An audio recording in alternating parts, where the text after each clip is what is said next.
Hello Capricorn, and welcome to your week ahead reading for the week of May 29th. Be sure to check out your sun, moon, and rising signs for a more well-rounded perspective. And if you're interested in a personal reading or my Patreon page, the links to that is in the description box below. All right, let's go ahead and begin. I'm actually doing something a little bit different this week, and that means I'm actually using a rune along with the cards that I have pulled. So let's go ahead and start with the rune. The rune that we have pulled for you this week is the Onsu's rune, and this is coming in strong with the sense of spirit or fire, and I feel like this is tapping into that spirit or fire, or that is within us, that is considered which would be, and just left me with the Norse word for it is, but I just had some sunlight just come right through the clouds in here, so it's kind of weirdly dark and light at the same time. At any rate, just kind of messing with my lighting. And anyhow, this is coming through like that fire or that spirit energy that's within us. It's, the Vril, that's the word I'm looking for. Vril, prana, chi, ki, depends on, what you're looking at as far as the spiritual definition of that is, but it would be considered Vril or Und in the Norse pantheon or the Norse pagan interpretation. But this is what this is coming through as. This is coming through with that life source that's deep within you, and this is something that you are going to have sort of a more awareness of, or rekindled. There's just something that's going to happen this particular week that's just going to make you more aware of your personal life energy and how sacred it is to you, and how much more sacred you may want it to be. So it's one of those things where you realize that you are giving away this life source, you're giving away this energy to things that you feel is depleting you, and you may decide that you want to reroute or make some changes that makes it so that you can honor this life force a little bit better. Maybe retain it and use it in such ways that's not so frivolous, or maybe even retain it in such a way that doesn't feel like it's being drained and used and abused or exploited by other people, where you have a bit more control of how this life source is being spent in some way or another. Seven of Wands is coming through with a sense of perseverance.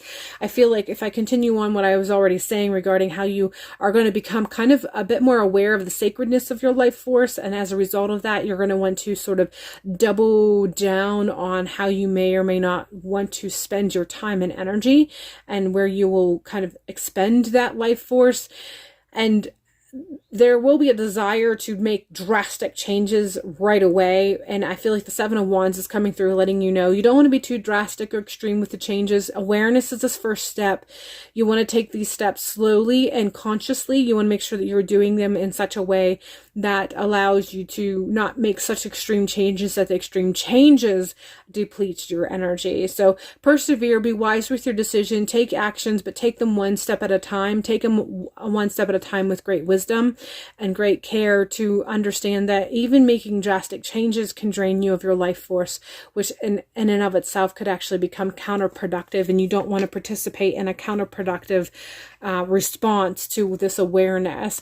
We're coming in next with the Lord card. This has to do with the Emperor, and I just feel like this is coming in with that. Again, being in control, making sure that the decisions that you're making are consciously aware of both the requirements of the change, along with the awareness of the life force that you're going to kind of tap into a little bit. And just like I said, that sense of control, that sense of someone who is wise with their decisions and does well with these choices and the follow through action, so that the end result is always for abundance and flourishing, and never for depleting or times of hardship. So making sure that you are in control as a wise leader of your energy, a wise overseer of your energy, a wise king or emperor or lord of your energy. I do feel for some of you, this might actually be tapping into, for whatever reason, Freyr is coming through with this particular reading. And I think that's because there are some who perceive Freyr to be the Lord. I think that Freyr is actually the meaning of the word is Lord. So for some of you, it may have to do, there may be a connection with Freyr, but Whether it does or does not, it doesn't matter. The overall overarching message is, again, that prana energy, that vril energy, the und energy, and making sure that you are in control of it and you are wise with your decisions regarding how you control or don't control, or let to kind of flow freely. But a sense of control, but also done with a sense of wisdom that's creating a sanctity or sacredness regarding your awareness of your sacred vril or energy. All right, that is all I have for you. I hope this has provided you with some insight regarding the events of this particular week and an increase in your personal awareness of yourself. And hopefully I will see you in a future video.